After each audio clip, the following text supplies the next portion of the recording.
equipment like fireproof safes and cabinets. For orders, visit our showroom at Uni Africa House, Koinange Land off Koinange Street.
Very good evening to you. This is Easy Friday. My name is Shiksha, Arora, and welcome to KBC Channel 1. If you've just joined us, this is the live broadcast where we'll be telling you what's happening in the country and beyond. Remember, lots of politics currently ongoing ahead of this year's elections. And of course, President Uhuru Kenyatta has assured that top internal security officials in the country will be backing the forthcoming general elections as well. We've also got the latest with ODM party leader Raila Odinga and with DP Ruto as well. We'll be giving you that information in a short while, but remember, you can always get in touch with us on hashtag Easy Friday on KBC Channel 1 on Twitter at Shiksha Arora. Tell us where you're watching from and we will most definitely be saying hello to you later on in this live broadcast. I've also got a spotlight later on where we'll be interviewing and of course speaking to the Lucci, the faceless artist who is known for his creativity. So make sure you tune in for that. Lots of entertainment coming up on this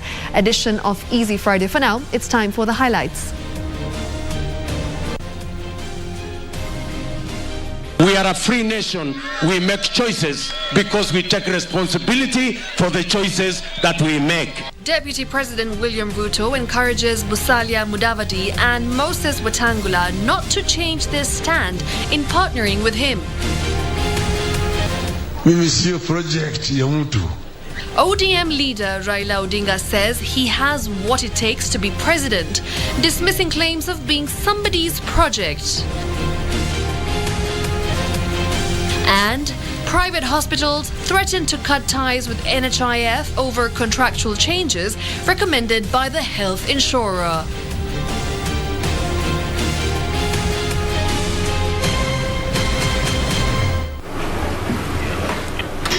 All right, welcome to Easy Friday, the top story tonight, where President Uhuru Kenyatta has assured top internal security officials in the country of government backing in the forthcoming general election. Now, the president further appreciated the senior internal security officials drawn from the National Government Administration Office, that's NGAO, and the National Police Service, NPS, on their efforts to ensure sustained peace and tranquility in the country.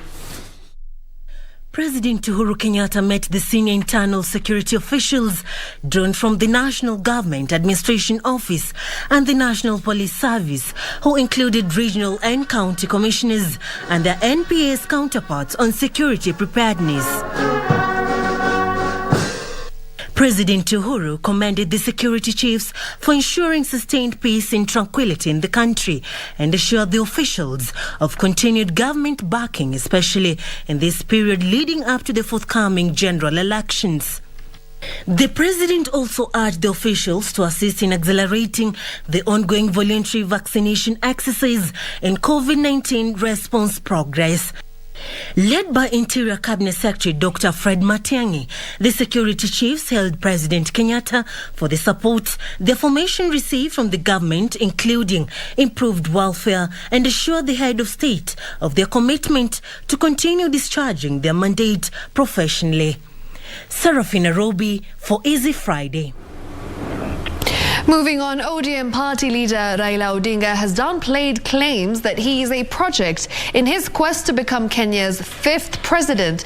Now, speaking during the burial of Mama Jacinta Wanjiku Karugu, mother to the Nyeri County Deputy Governor Caroline Karugu, the former premier insisted that he has what it takes to independently convince Kenyans to support his 2022 presidential bid. Raila also used the platform to advocate for women's rights, condemning the frosty relationship between Nyeri Governor Mutahi Kahiga and his deputy Caroline Karugu, which resulted in Karugu suing the county boss for withholding her salary since November 2019. I'm bringing to you greetings from President Uhuru Kenyatta.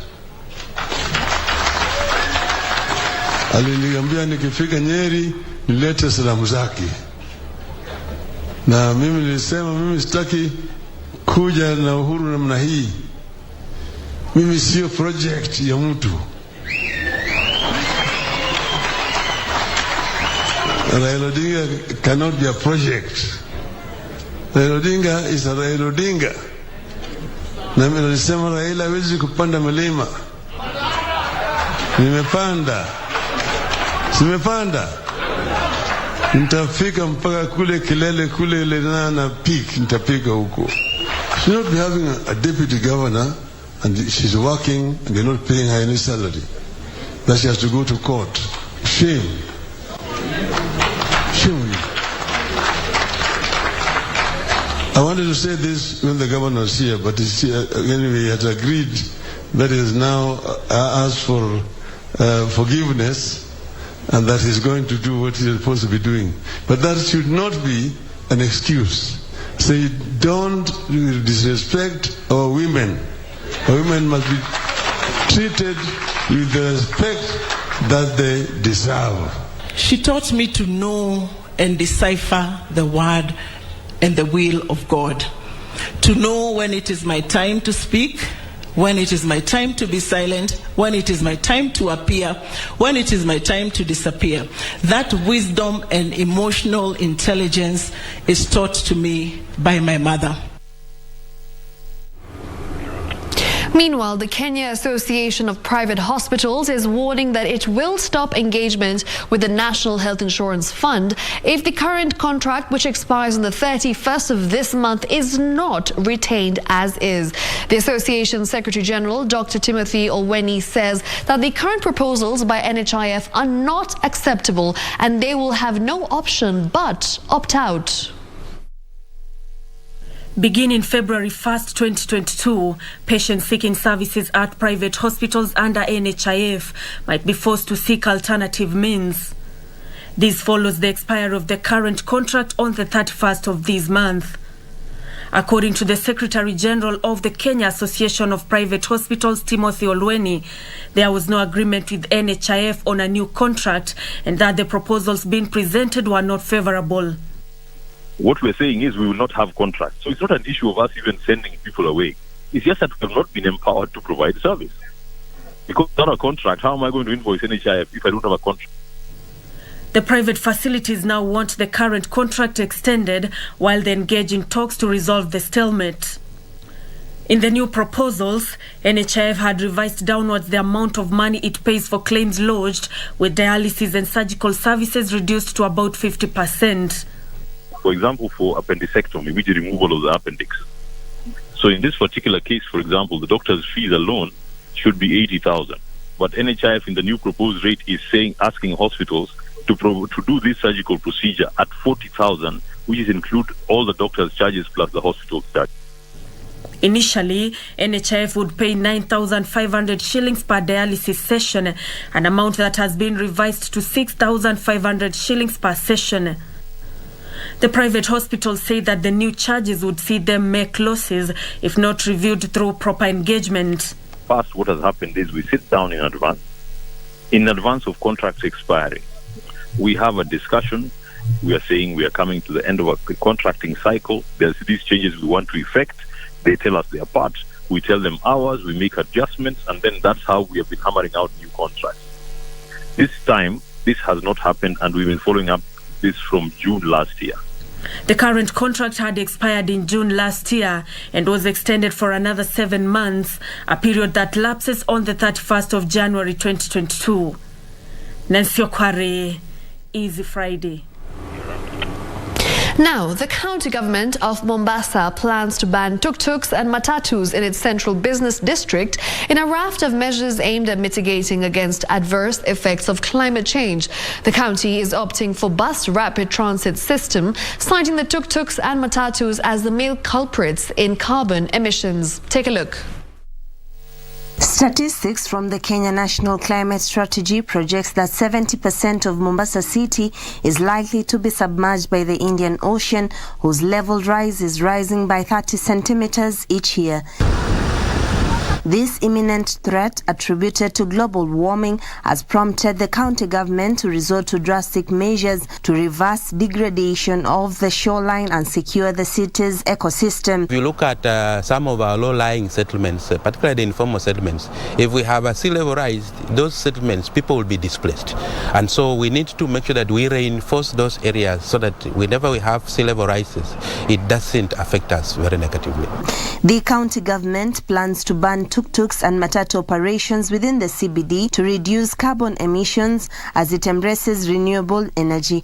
Encourage people to use buses instead of tuk-tuks and small vehicles. To encourage the transition from use of fossil fuels in our transport sector to renewable resources and electricity if possible. The tourism sector will bear the biggest brunt of climate change as the ocean's marine life is threatened with extinction following the bleaching and acidification of coral reefs.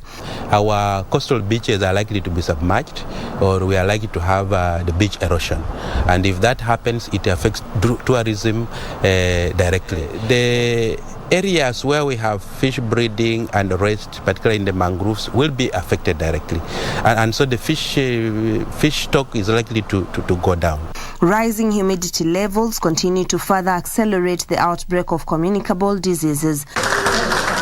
Through the enactment of the Mombasa County Climate Change Policy 2021, the Joho-led administration hopes to enact mitigation measures to contain the phenomena. Once the Climate Change Act is in place and the fund is established, then we will have 2% of our development fund dedicated for climate change adaptation and mitigation in the county. We are calling this process a co-creation process because it cannot be done by only one entity.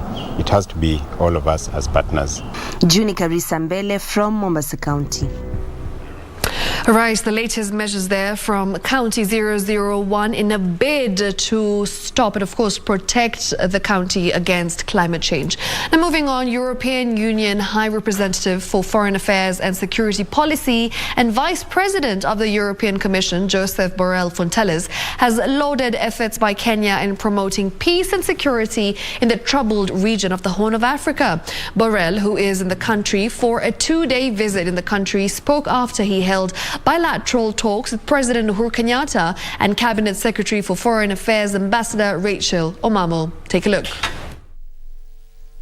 After jetting into the country on Thursday evening for a 2-day visit, European Union High Representative Josep Borrell began his trip in Nairobi, where he met President Uhuru Kenyatta and Cabinet Secretary for Foreign Affairs Ambassador Rachel Omamo. We have been talking about all troubles in this troubled world.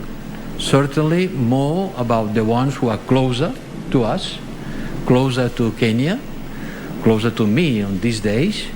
Among them, Somalia, the Omission Mission, Atalanta, Ethiopia. When we discuss regional issues, we discuss them in their broader sense.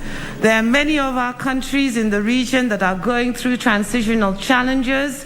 And in all of this, we need partnership. At the signing of a joint declaration on the Kenya-European Union Strategic Dialogue, witnessed by President Kenyatta's State House in Nairobi, Borrell recognized Kenya's tremendous efforts in resolving conflicts in Ethiopia, Somalia and Sudan.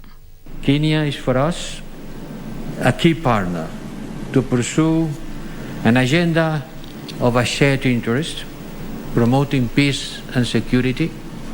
Kenya is a beacon of stability in a very much troubled region of the Horn of Africa. Prosperity, stability, Thank you for the strong contribution that Kenya is doing to Somalia. Thank you for hosting so many refugees. Borrell said the declaration signed will guide Kenya, European Union bilateral negotiations in 3 thematic areas of peace, security and stability. We will be from now on a much more a partner than in the past. You are, we are for you. Both together, we have to solve problems that are our common problems. I am not here to try to solve the Kenya problems, because your problems are my problems. On the European Union and Kenya long-standing relation, the two leaders resolved to work together in solving problems that are common to its people. Ben Chumba, Easy Friday. All right, and with that, it's time for us to take our first commercial break. But before we get to that, lots of comments coming in on Facebook as well as Twitter. We've got one that says, tuned in from Eldoret, that's Victor Monyenye. Another one from Abdul Bari Al-Haj, who says, keep up the good work. Nico tuned from Ukunda. Lydia Emerald says, tuned in from Nakuru. And Benson Kitinda says, watching live from Ebushibo, Eshihongo, Kakamega. Wow, I hope I said that right. But thank you so much for your company. It has been a pleasure keeping you informed and, of course, up to date with the top stories. And for now, though, it's time to take that short commercial break. We'll be back in just a moment. Don't go too far.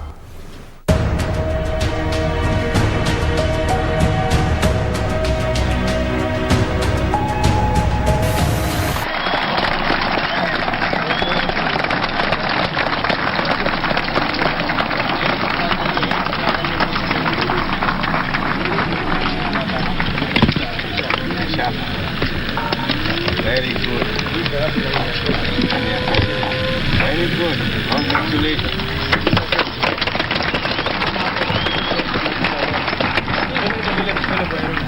Philip Wairunge. Roga Sauko.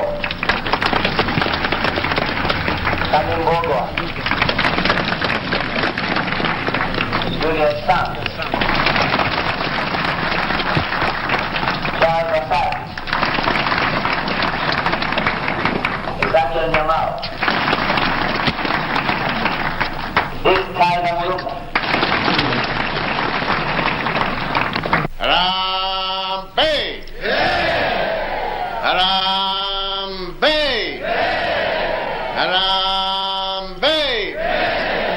Na washindi wetu Harambee!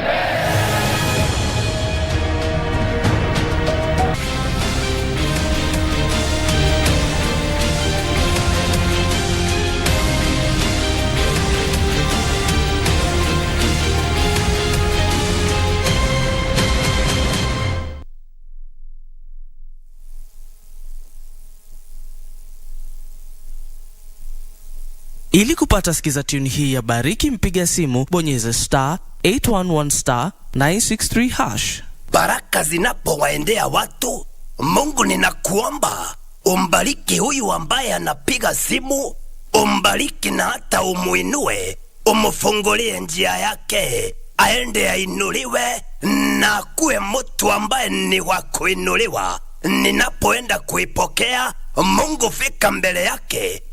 Ili kupata sikiza tune hiyo ya Bariki, mpiga simu bonyeza *811 963 hash, *811 963 hash.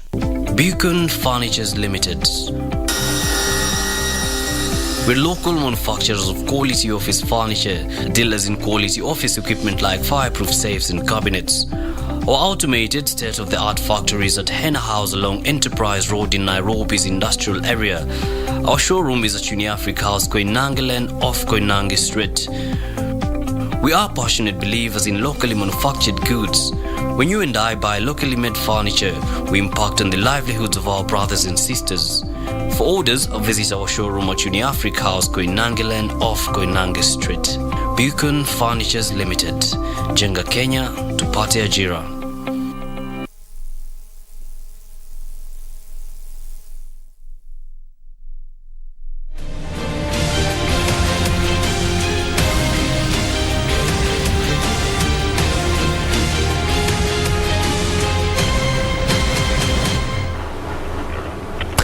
Welcome back to Easy Friday. Now, Deputy President William Ruto took his Kenya Kwanza Alliance to Western Kenya, urging his colleagues from Amani National Congress, Musalia Mudavadi and Ford Kenya's Moses Wetangula not to fall into threats and intimidations. Ruto said he has managed to withstand blackmail and humiliation for the last 4 years, and he was now more bold than ever. Achola Simon with details.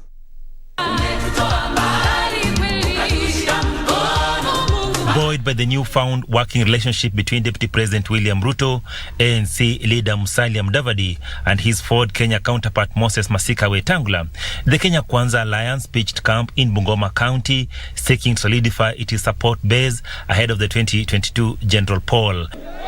Sasa tumefanya uamuzi in broad daylight, consciously and freely, that we are going to make a coalition of the willing and a coalition of respect.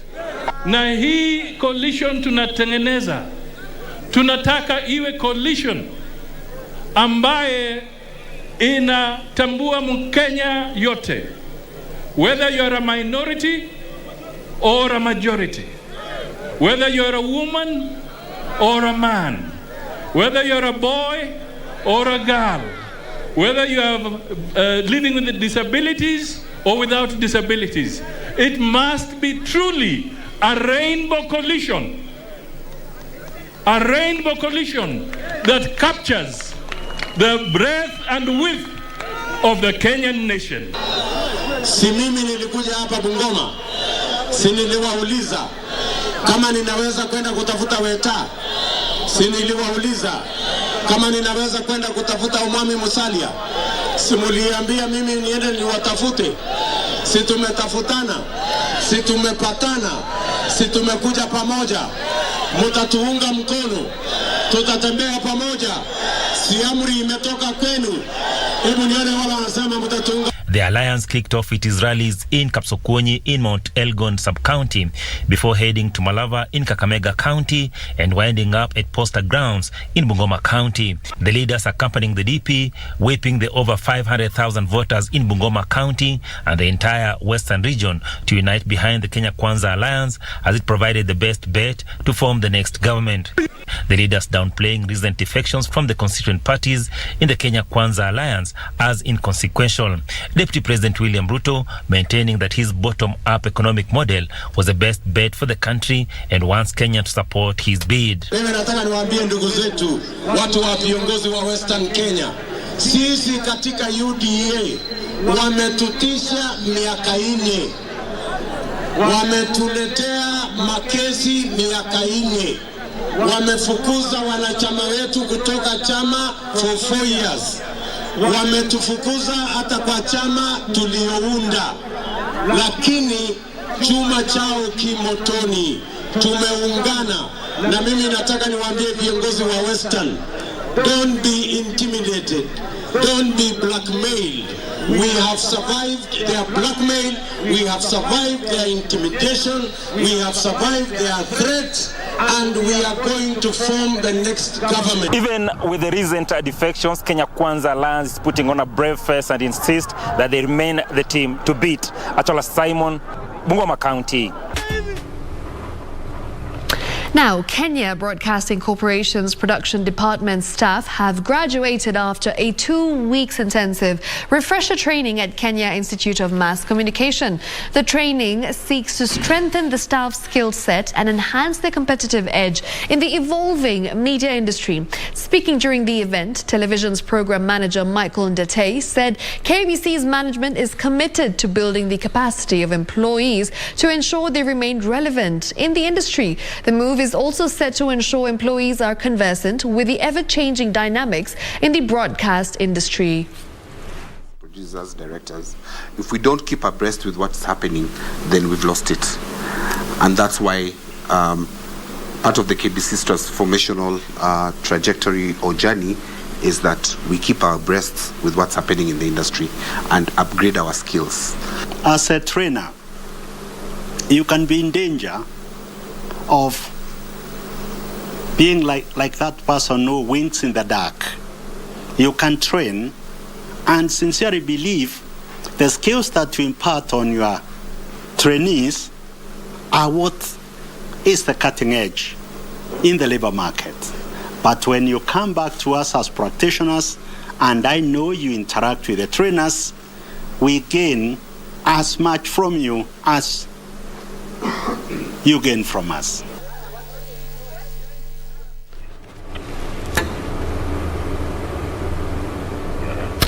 Meanwhile, over 200,000 people in Samburu County are in dire need of food aid following the prolonged drought that has forced the migration of about 80% of their livestock to neighbouring counties in search of water and pasture.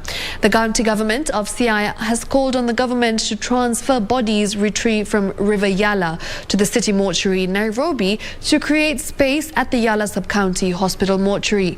These stories and more by our reporter Brian Mwindi.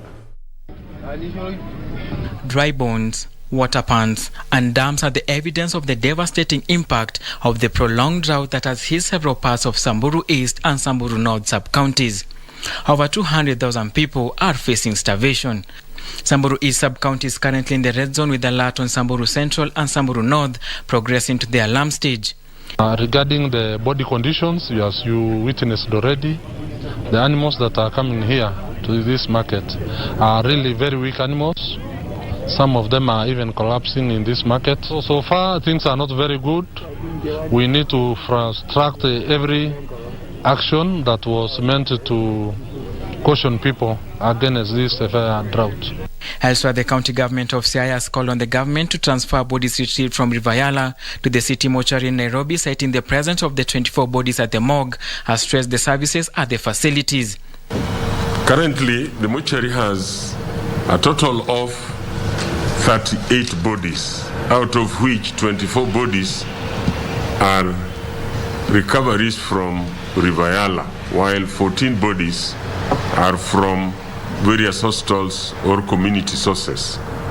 This is way beyond its capacity of 16 bodies and has seriously compromised the quality of this critical service at the facility. Meanwhile, the Maendeleo Wanawake organization has called on the political class to desist from inflammatory utterances that could easily destabilize the country. The organization national chairperson Rahab Muiu has called for tolerance, while at the same time NCIC Commissioner Doricas Kadego has expressed concern of the poor voter registration in the region, urging Kenyans to turn up in large numbers. She spoke during a sensitization meeting in Vihiga Sub-County. And finally, in the pastoralist communities of Pokot, Samburu, Turkana and Kalenjin, insecurity concerns dominated the speeches as leaders condemned the banditry attacks in the area. Residents led by the Laikipia Peace Ambassador Simon Wangombe called for tolerance and peaceful coexistence, even as the authorities remain high alert to ensure that normalcy returns in the volatile Olmoran and Githiga areas. Kwa hivyo tutafute amani, tukitaka kwenda mbele. Tujengee watoto wetu shule, tujengee watoto wetu nini? Na hiyo kitu ndio itafanya tuende mbele. Reporting for Easy Friday, I'm Brian Muindi.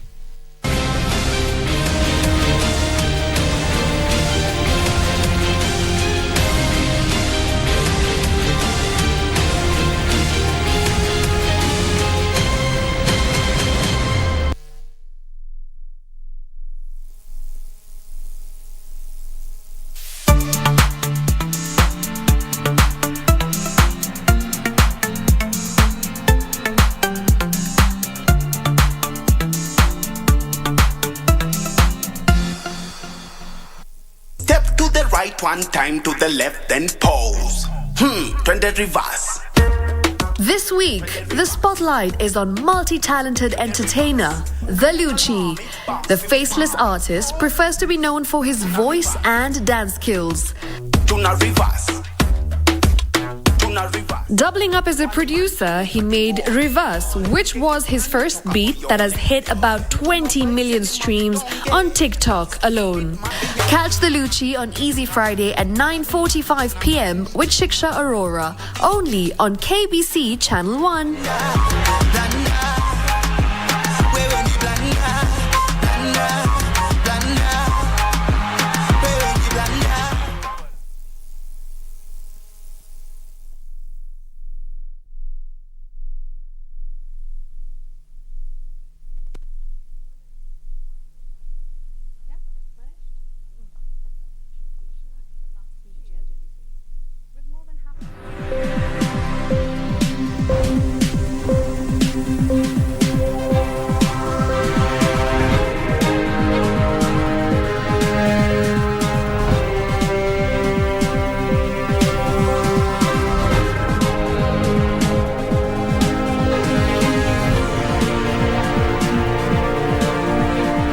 Let's take a look at today's business news. My name is Carol Jenger.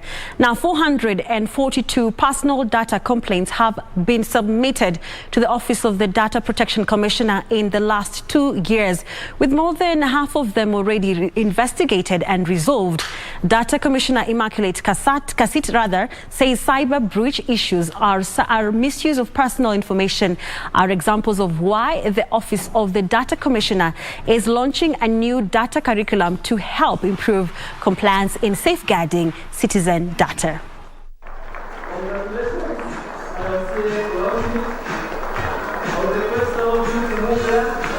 The Office of the Data Protection Commissioner that started operations in November 2019 had its budget allocation increased from 25 million shillings in the last financial year to 250 million shillings in the current financial year, with a target of increasing the budgetary allocation to 1.7 billion shillings in the 2024-2025 financial year to make the office fully optimal. Data Commissioner Immaculate Kasait said this is instrumental in addressing data privacy challenges Kenya faces. One of the issues that the Data Protection Act talks about is the data protection officers. And data protection officers can be shared, or each institution can have one of its own. And we see data protection officers as the champions. Some organizations have already embarked on recruiting data protection officers. We would encourage our data controllers and data processors to come up with the data protection officers. Speaking during the launch of the Office of the Data Protection Commissioner's 2022-2025 strategic plan, officials said data is still infiltrated by dishonest elements and risks are growing in the run-up to the August polls. We have a lot of move towards use of ICTs and having the Data Protection Act in place and regulations, and also the Office of the Data Commissioner is one of the ways that we are creating that enabling environment for the citizenry to use the ICT space. When it comes to having that capacity, indeed the Kenyan government has already invested in infrastructure towards data. We do have the Konza National Data Center in place. We did what we call self-regulation. We came up with a guidance note on data on electoral processes. And the guidance note was basically supposed to guide political parties. We also have several meetings with them. They also underscored the need for a new data curriculum to help streamline data protection. Now, with the upcoming data officers coming online, it is now up to the individual citizen to know what is being done with their data, because you never know who's watching and who's mining your personal information. Alanauko, Easy Friday. The government has put construction of 69 water and irrigation projects across the country under the Rapid Response Initiative in efforts to fast-track their completion by May this year. Of this, Water and Irrigation Cabinet Secretary Cecily Kariuki projects that construction of 63 water and irrigation projects would be completed and handed over, offering safe drinking water to 2.7 million people and putting over 36,000 acres under irrigation. Over the last 9 years, Water and Irrigation Cabinet Secretary Cecily Kariuki says the national water coverage has increased from 53% to the current 70%, providing clean water to 12 million additional people. Her ministry is fast-tracking construction of 69 water and irrigation projects with a target of increasing the number of households accessing safe water and the land under irrigation. There are about 64 projects which are ready for commissioning and will be handed over within this period. This will benefit a total of 2.7 million people who will have access for the first time to safe drinking water. A cumulative total of 36,495 acres will be put under irrigation. Among projects targeted are Northern Collector, whose construction is 99% complete, Chemususu Water Supply at 93%, Thiba Dam at 84%, and Twake Dam, which is 64% complete.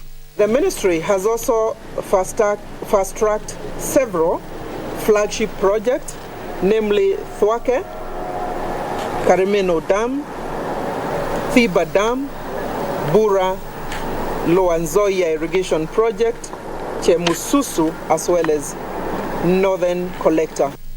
The government says plans to put up an aquifer water project in Turkana have been shelved due to the high cost of desalination, and other alternatives will be explored.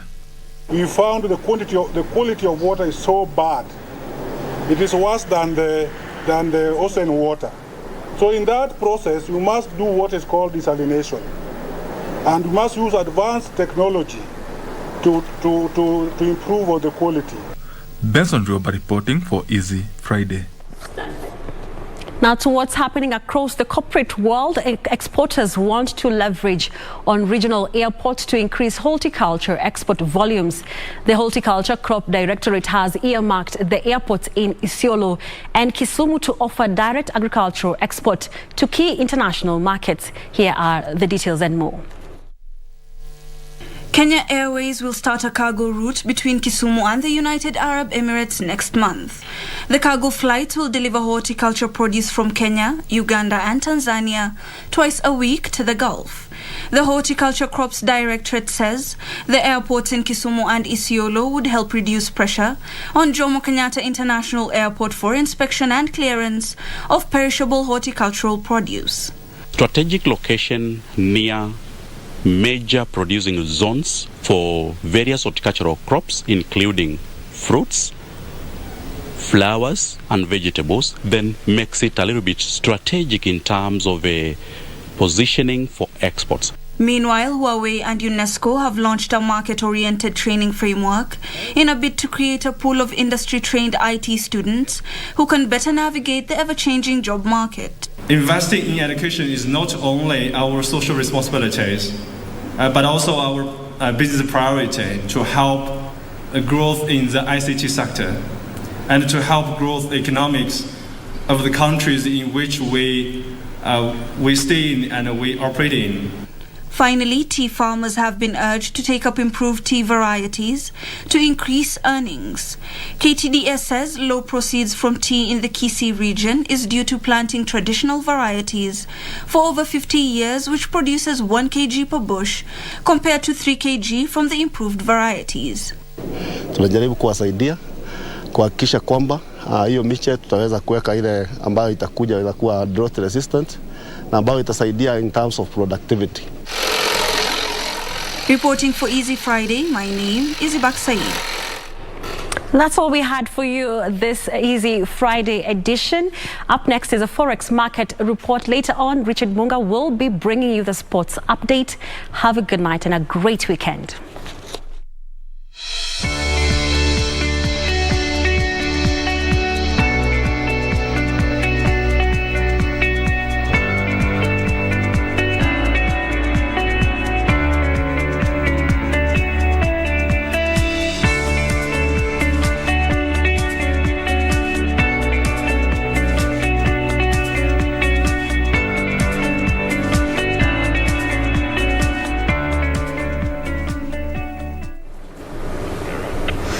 Right, and now it's time to get into My Culture, a very interesting segment that's introduced right here every Friday on Easy Friday, where modernity, especially triggered by the arrival of Christianity in Kenya, may have dealt a big blow to the African traditions and beliefs across communities. Now, on this episode of My Culture, Wycliffe Okech engages a Luo elder from the lakeside city of Kisumu on the significance attached to the chicken dish.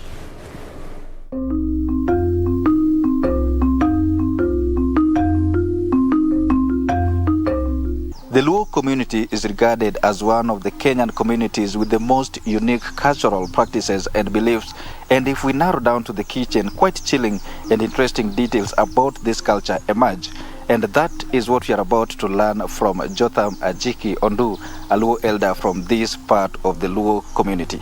The chicken dish may be the favorite of many, but just how high was the dish regarded in the Luo culture? Our culture is very rich on chicken because when, for example, a son-in-law comes to the home, it is the chicken that is slaughtered. And that is the ultimate, respect that we can give. And because of this perceived significance, Jotham says married women were not allowed to serve the dish, let alone feasting on it. It was the man. It was the owner of the home. It was the hunter the security man who would serve from the pot, from the fire. You bring that pot to the man, then he chooses the parts. He gives to the children, he gives to the wife, or he gives to the visitors. Even when the visitors are there, the gizzard and the back. Those are two main parts that belong to the hunter or to the owner of the home, because Luos believed that when they hunt outside, when they come back, they will be, hungry, of course, and they want to have a delicious meal. And what would happen if women ate or even served these out-of-bounds chicken parts? If you are not allowed, if it is taboo to eat chicken, and you have eaten chicken, the entire village would know that so-and-so's wife is a wolf. And, it's just taboo. No, nobody would imagine that a woman is eating chicken. Even our mothers. And was there a way young girls learned about this practice and what was expected of them? We had very good laws. Yeah, the woman, the grandmother would go a long way in teaching the girls in what we call siwinde. Siwinde was that code for counseling the girls. And the duel was for the men. Young people grow up there, and your generation is taught on what to expect and what to do. The emergence of Christianity, Jotham says, was the beginning of the erosion of many African traditions. But what do modern generations understand about this tradition? Since I was born, I've heard of it. Mostly the back. Women are not supposed to eat the back. I think it's just meant for the men alone. Yeah. I think it's a tradition that even the women themselves respect in this region. Yeah. I've just been hearing that when the chicken is being prepared, there are some parts that the children are not supposed to eat. There are some parts that only the men are the ones who are supposed to eat. But the names of the parts, I don't know. I learned it from my grandmother, who used to cook, and she used to say that this part you should preserve. This is for your father. You see, you should not eat this part. So I used to ask myself why, but she never answered me. But later on, I came to find out that this was just a myth, and it was just a way of just making us not eat the better part of the of the chicken. And that was my culture this week. My name is Wycliffe Okech.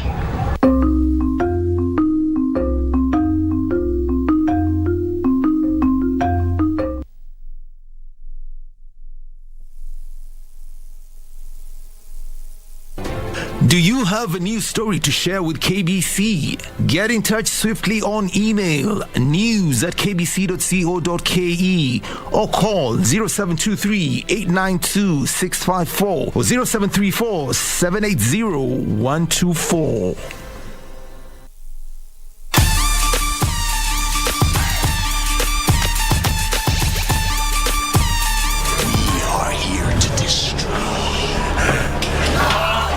The mighty will fall. Driver, the members of Contra Unit. How have these guys not even been suspended or banned from MLW yet? After what they did to Ace Romero, after what they did, oh my God! Oh my God! Get some help out here! They just set that man on fire against the former champion. Oh no!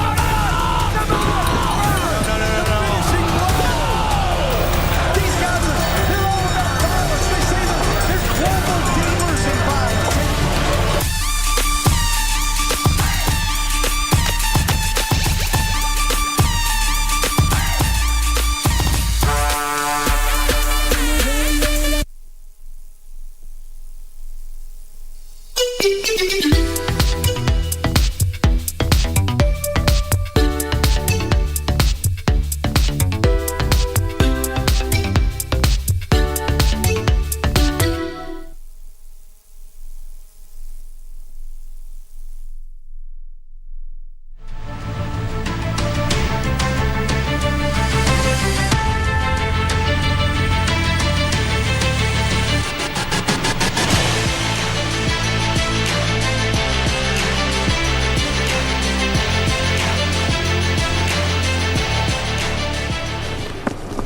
Oh, good evening. I'm Richard Munga, and thank you for joining us for the daily sports update.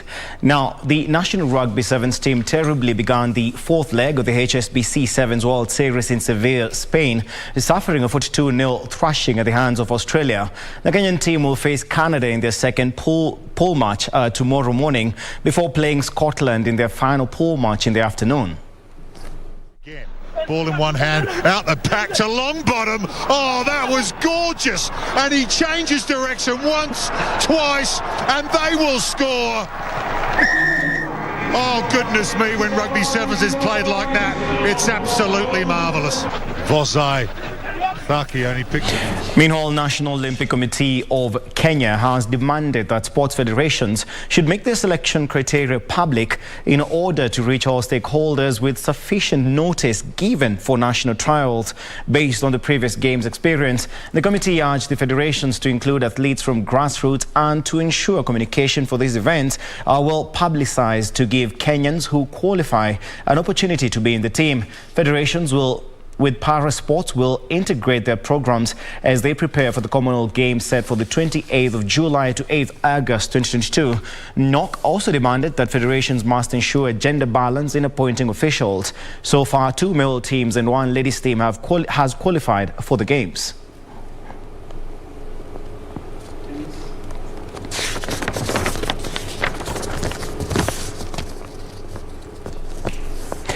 Also, Spain's Rafael Nadal defeated Italy's Matteo Berrettini to reach his 6th Australian Open final in Melbourne. Meanwhile, Daniil Medvedev also booked a spot in the final after defeating Stefanos Tsitsipas of Greece. Contest, but Nadal completed a 6-3, 6-2, 3-6 and 6-3 win to 1 in the Friday's second men's semi-finals.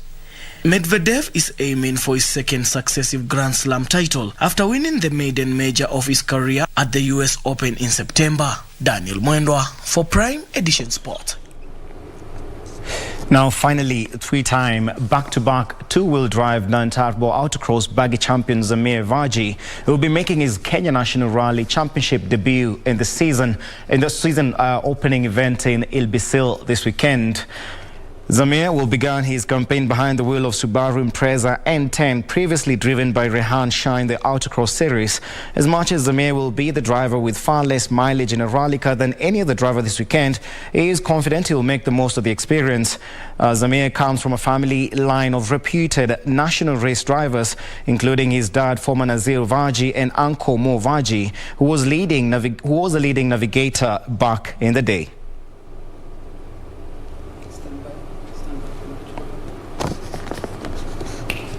Well, that's all the time we had for sports, but let's not forget that tomorrow marks the beginning, for the Africa Cup of Nations quarter-final matches, whereby host Cameroon will actually kick off the quarter-final matches against surprise package, that is Gambia at 7 p.m, while Burkina Faso will be taking on Tunisia at 10 p.m. tomorrow.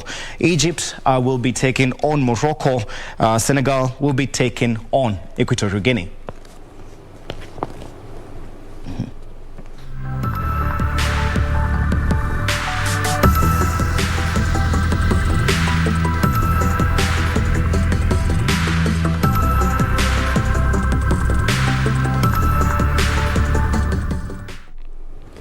Well, that's all the time we had for sports tonight. I'm Richard Munga. Don't go too far. Shiksha Arora is on the other side of the studio. Have a good night.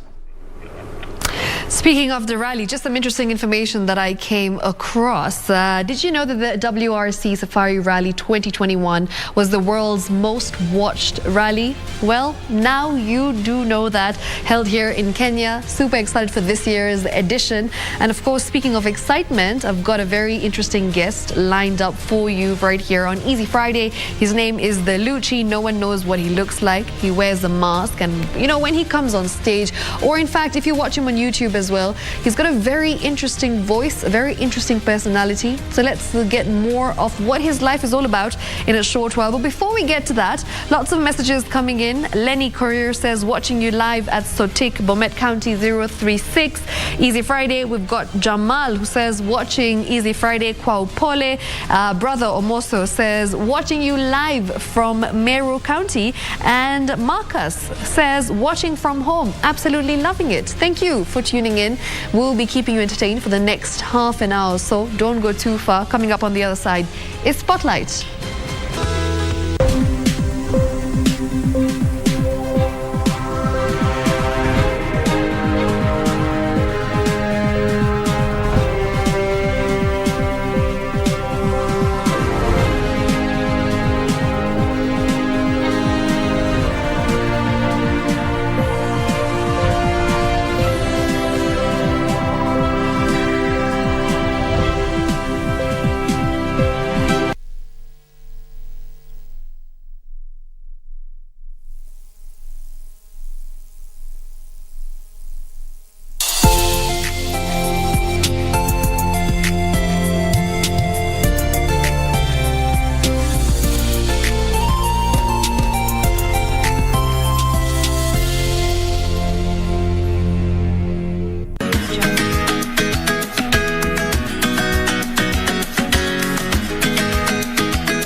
Sasa hizo habari ulizokuja nazo naona una uhakika nazo. Ngoja nikwambie ukweli. Lakini Sara si imetoka mbele yangu. Mbona Sara atakuwa mvivu lakini siku hizi? No. I'm not talking anything unless I talk to my lawyer. Kwa nini yule jamaa mmefanya vile? Hata kama mtu umpendi, lakini heshimu ile ofisi yake. Lakini kitu gani?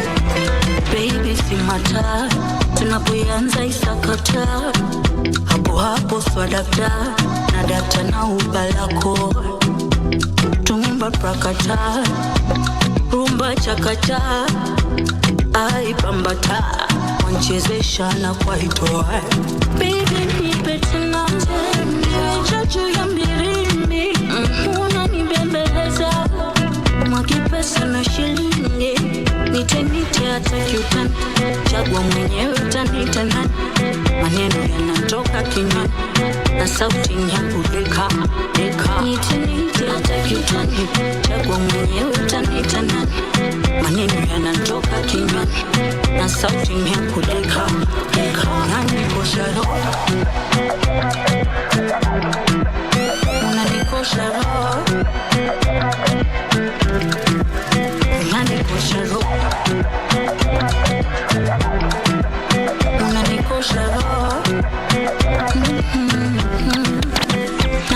najijua nikipenda wivu unanisumbua tena ushanigundua mikwako najishebedua yani mambo kwako sambamba nikiwa nawe niko salama kitandani mechi kandanda tunacheza kandanda nite hata kiutani chagua mwenyewe utanita nani maneno yanatoka kinywani na sauti yangu deka All Jacks on the decks. Remember, we're still waiting for the Lucci. Don't know where he is. Hopefully he comes here soon because I want to dance. Like, I want to meet him. I want to talk to him. Hopefully that happens soon. But yes, what do we have lined up in the meanwhile? In the meantime, I have lots of brand new music that has been released from artists all around Kenya. Okay. Just feel good vibes and international music. Nikuchanganya tu hapa na pale. End month tunakaribia, so it has to be good vibes. Absolutely. Friday Fever, absolutely on right here on Easy Friday. Talk to us. Tell us where you're watching from at Shiksha Arora, at KBC Channel 1. The hashtag is Easy Friday. Looking forward to hearing from you. Let's go. You're rocking with the best in the business. hits. You guys, this one a good one. A good one, a good one, a good one, a good one, a good one, a good one, and this one, a good one. You guys, cool it. Cold Jacks. The Sioux, I'll see you back in the days. Let's go, 1, 2, turn the kazi. Mini mugenge na pitaga na zile ziko maji zimebleki na kata maji kifika mabis nimebleki niko fiti nimekula makuki na makeki. Oh yes baby nimesete sete napendaga zile zimesete jicho nyanya. Oh yeah wale wamesete zimesunga tu kwa kibete. Simama wacha kukatika kwenye kete wacha kujisunga tu kwa kete. Tunajua genge ilishanivisha pete. Mimi napiga miti weni mate. Mimi napiga miti weni pate boss mazo sinitoke. Kuna toss anataka tu niende kwake. Maso sema kebab yendio mkate. Boss pata mpigwe mate. You got that tender. She can really get a good one. You got that tender. She can give you a good one. You got that tender. She can really get a good one. You got that tender.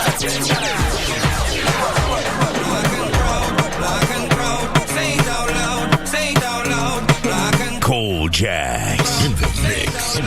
Say it out loud, because me nah bleach out my skin, me nah bleach. You look like na browning, me nah bleach out my skin, me nah bleach. You look like na browning, me get a black baby from a black lady. So me proud of me color and me not change it. Well enough whitey, one half of me, but the prettiest thing a black girl top of me. I'm a black man, no, not a fish, not a whale, not a slime, not a snail, not a monkey, not a tail. Bleach out your face, black that feel. Bleach out your face, the ears black that feel. So bleach, me nah bleach out my skin, me nah bleach. You look like na browning, me nah bleach. Me nah bleach out my skin, me nah bleach. You look like na browning.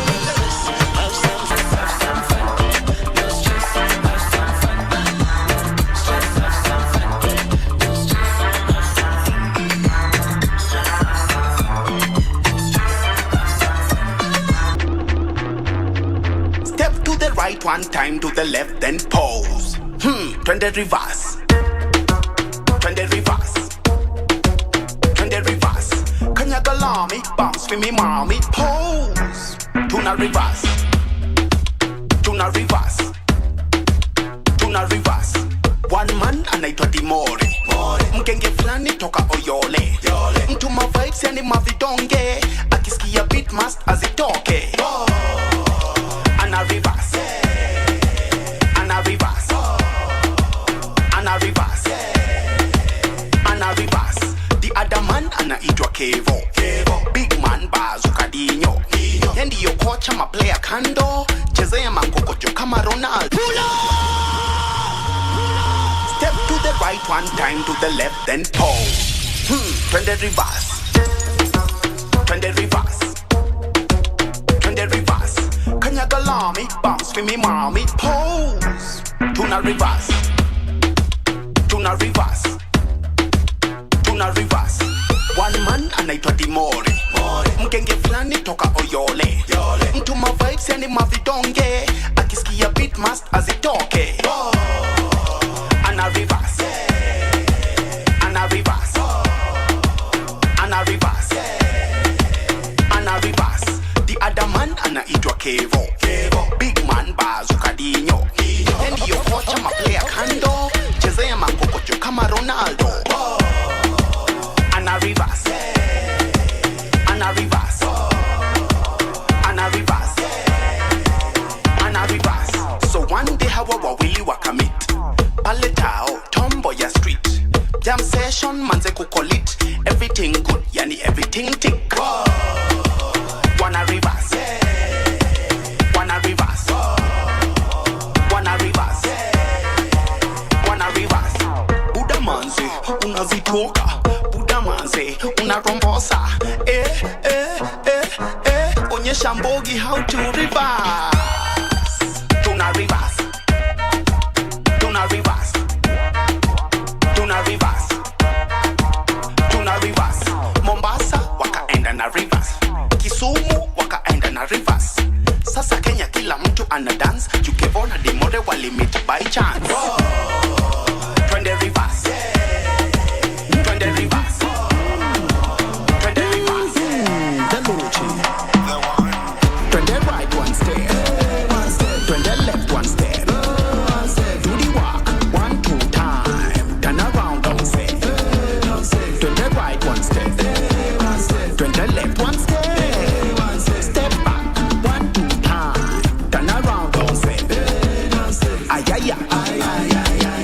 nikubaya nikikam na mabazo wangu fayaya rombosa dondosa simetushika sisi metu nice kakakatika is splice when the luchi come in at the place unajua ni kunoma tell selector turn on up the bass itushike ngoma noma let's go tengeka man tengeka sakata rumba leo nikuchachisha tenkesha gal tenkesha chini kwa chini kesha safisha turn the right one step turn the left one step do the walk 1-2 time turn around don't say turn the right one step turn the left one step step back 1-2 time turn around don't say fast ikam kula sherehe man nitam nisham itana mboki wote ni fam tumeingia ni matata bad vibes zote twakanyaga kama ni drinks pata hakuna hasira papa hapa vibes iko tu tunakatika wengine wamepingika madrinks inamwagika zinamwagika na mboke inabambika turn the right one step turn the left one step do the walk 1-2 time turn around don't say turn the right one step turn the left one step step back 1-2 time turn around don't say We need to get into conversation. So I'm going to sit here. Okay. You can sit here. Luchi number 2, sit there.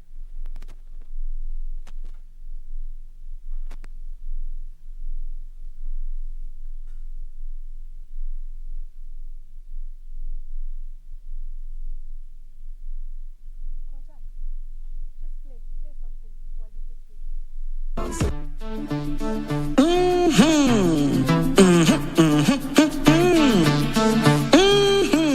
The Luchi.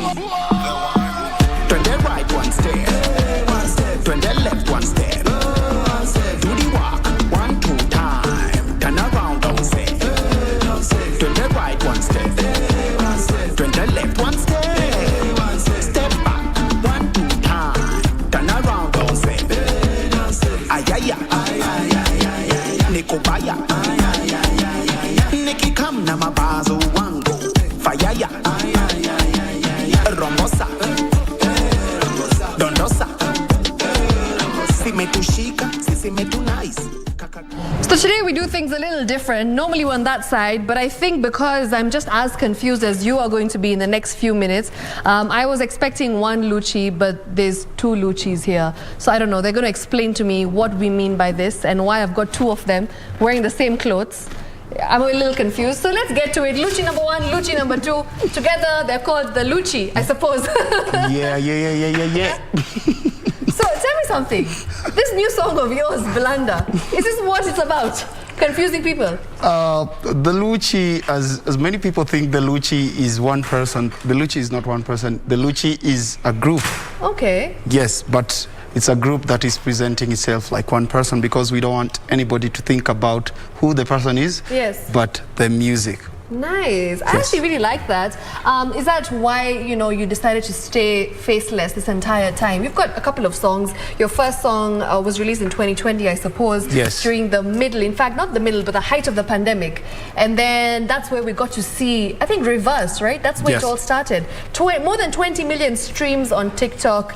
And now, we're getting even better music, even better videos. So tell me, so this creativity, it's from a group of people? Yes, it is. Most of them, it's us and some other people behind the camera.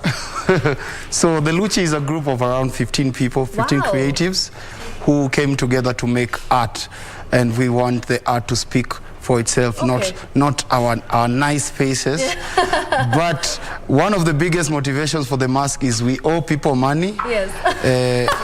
At least the two of us. Yeah. The rest are good, They're but safe. we are in debt, so we can't. So the two of you, be you have out to here. have those Yes, masks on it's at all debt. times. It's debt that is keeping us close. Actually, We understand. Yes. It's okay. Even I think that's something that I should do soon because Yes. I also owe some people money. In but- Madeni, Yeah. In fact, I need to ask you where you get your masks from. Maybe I buy one as well. Sindio? Ask that guy. Ask him. He seems to be the one who's got all the secrets. Quiet. The connect. The connect. Sindio? That's all we've heard. Just a laugh. So tell us more, okay? You know, you started off, and I did some research, and I found out that you had lost your jobs, and of course, because of that, you decided, let's make music and let's do something different, and this is what you're doing. And of course, after that, I guess, that journey began, and now this is where you've reached. Yeah. What's the plan for the next few years for the Lucci? So, as I told you, this is a group of artists who decided to do things differently. We understand the situation in the Kenyan music industry, and we decided we want a different brand so that people pay attention. Okay. And then, when you get attention, you can't be giving people bad music. Right. So that attention, we want to make sure we give the people what they deserve, not just looking for attention without any reason. So that means the Lucci is basically looking to go global. Global. Yes, but realistically, we want first to conquer Kenya, conquer East Africa, look at Africa, and then like we take it at a step. So I wouldn't go to what we want to do globally, but now we want to get the attention of East Africans. Okay, Yes. that's it. And I feel like you're already getting there. Yes. You know, I was watching a few of your videos, and the one thing that stood out for me is the fact that you really combine dance and music, and just you put the two together so beautifully. They're just so well in terms of how you've intertwined them. And I really enjoy that you're giving dancers a platform, because usually when we see music videos, you just see a video vixen for a few seconds, you know, just doing her thing and then leaving. But you have full-on choreographies, which I think is absolutely incredible. Was that always part of the plan, to make sure that dancers have a very concrete, you know, role in your music videos? Exactly. The Lucci is by dancers. Everybody in that team is a dancer. Wow. So I should join. you talked. Registration is 1,000. It's paid to dance. General, he's the secretary. I'll speak to him after. So it's very intentional. We discussed this, and we were like, we want dancers to take the main role. Everybody in the team is a dancer. Like everybody. Apart from Rugi, who is also intending to start dancing next year after soul searching. Yes. But the rest of the people are dancers, the people in charge of marketing, filming, production of the music, everybody, like strategy, marketing, everything is dancers. And the TikTok fraternity has been also part of the reason we got here, because our songs first broke out on TikTok, and those are the people who come through every time. Amazing. Yes. Amazing. Let's talk about, you know, the fact that you're obviously faceless. Has that ever been a reason of, you know, you facing any sort of challenges because of the fact that people don't know who you are? They can't really identify with you, apart from the fact that, you know, you are trying to put out a very strong message of music and dance.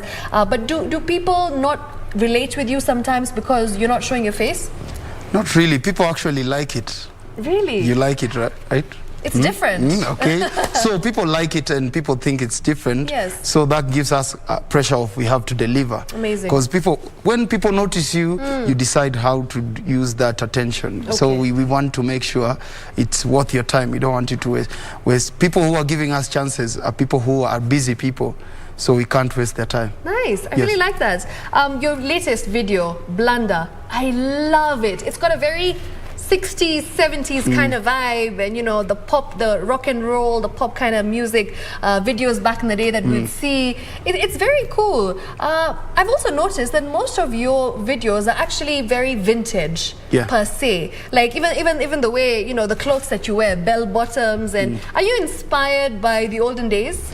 Yes, we are. We love color, and back in the 70s and 60s, color was was a big thing. Yes. Also, you have to big it up to the stylists, Ade and Kafaya from the crew, who are also dancers. Amazing. You get. So they are the ones who we give the concepts, and you say we want to do this, you decide what people will wear, and we give them budget, and they have to decide what. So it's again, the Luchi is not a product of one person who does everything. It's the success is just because so many people are involved. Amazing. And everybody does their job. Okay, I love it. And you mentioned budgets.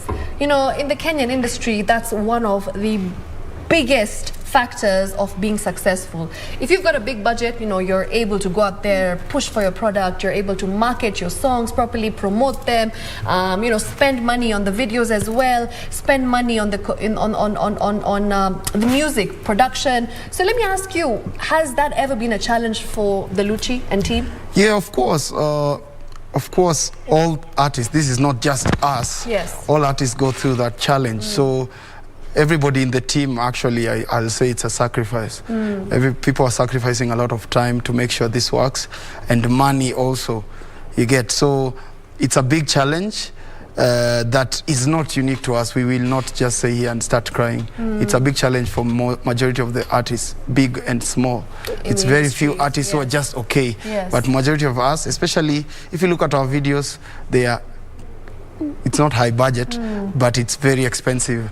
High budget, I mean, like we have seen very high budget videos from outside the country, but in the Kenyan levels, it's very high budget. Yes, absolutely, because, and it shows. Yes, so we make sure everything, especially during our shoots, is very professional.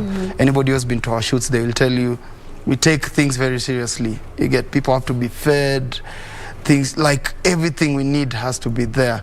You get, also, we take a lot of time to prepare. Even one shoot might take 3 months to prepare. So as we speak, we have already been working on something else.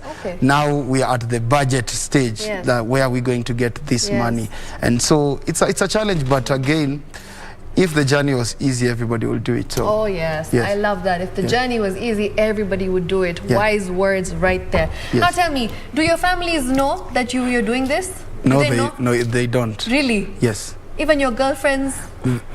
They don't know. They know they're just dating Brayo, Dimore. Yes. They almost think we are losers. Yeah. So until you guys are cool. Until marriage. That's what you tell them, huh? Listen, this thing was thought over again for like a year. I love it. Before it was executed. It was thought over for like a year. We knew what you're getting ourselves into, and we decided fame is not what we should go for.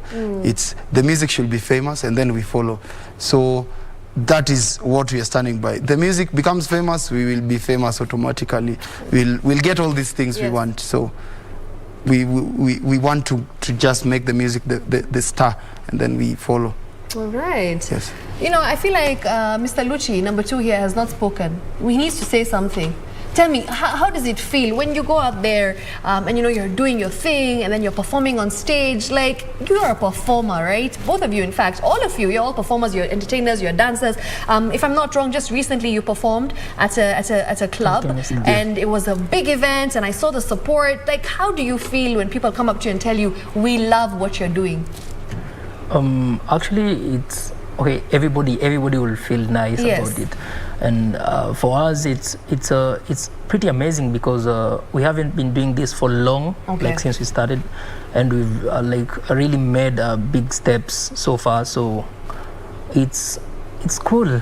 I like that. You're cool. So it's a good feeling. It's a good feeling indeed. And I feel like this is something that you've brought, which is very unique. It's very fresh. It's very creative. Somebody, I think, commented somewhere saying that you're Kenya's Daft Punk, because almost every artist in Kenya, you know, has a face, has an identity, but you are just known as the Luchi, and nobody knows about you, where you've come from, your background. And it's nice because sometimes you forget the reason why people are doing what they do, because you focus so much on their background and on their stories rather than what they're trying to put out there. So amazing. You know, I'm very excited to see what else you've got in line for us. I know your music video Blunder is also out, so maybe you can just tell the people to support you and go and watch it. Which camera? Any. Number one. Hey, Kenya, it's the Luchi here. We have a new music video out called Blunder. You go there on YouTube on the Luchi Star and make sure you watch, subscribe, comment. It's the best thing you'll see tonight, tomorrow, next week, next month, or this year, until we release another one. So, yeah. All right. That had to be done. Very, very nice. So thank you so much. You know, I can't leave without making sure that you perform Blunder. It's a must. Definitely. I love it, and I think I know the steps as well. We saw Dance General is in the house. Why are we not dancing with him? Yes, we must. And Hati. Okay, cool. So the entire team is here, so we'll go on the other side. Yes. We'll make sure that's how we end the show. But before we leave, thank you so much for joining us. This has been Easy Friday. Really enjoyed your company as always. Thanks for all the interaction that came in on Twitter at KBC Channel 1 at Shiksha Arora. We'll do this again next week, same time, same place. Until then, don't go too far. In fact, stay here, because the Luchi is going to be performing with the entire team, well, most of the team members. And yeah, let's see how they do things very differently, I know. Let's go.